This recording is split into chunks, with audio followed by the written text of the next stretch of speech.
नमस्कार, मी प्रसाद उंडेकरी. दत्तात्रय फाउंडेशन ही संस्था 2020 पासून सुरू आहे. कोरोना काळात ही संस्था सुरू झाली आहे. ही संस्था वृद्धाश्रम, अनाथाश्रम, मतिमंद मुलांचे निवासी आश्रम, ज्यांना गव्हर्नमेंटकडून काही एड मिळत नाही अशा लोकांना धान्याची वस्तूंची मदत करतो आम्ही.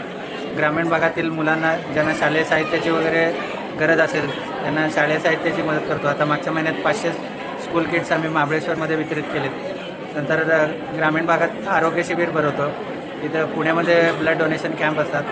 आता नवरात्रामध्ये सामान्यातील असामान्य अशा 9 महिलांचा आम्ही हिरकणी पुरस्कार देऊन सत्कार करत असतो. जे आपल्यातल्याच महिला आहेत, ज्यांचं खूप मोठं नाव नाही आहे पण काही वेगळं काम करत असतात, अशा महिलांचा आम्ही सत्कार करत असतो. अशा स्वरूपाचं काम दत्तात्रय फाउंडेशनचं चालतं आहे. आमची 20-25 जणांची टीम आहे. त्या काही कॉलेजच्या स्टुडंट्स पण त्याच्यामध्ये व्हॉलेंटियर्स म्हणून भाग घेतात. नवीन पिढी याच्यात भाग घेते, खूप चांगली गोष्ट आहे.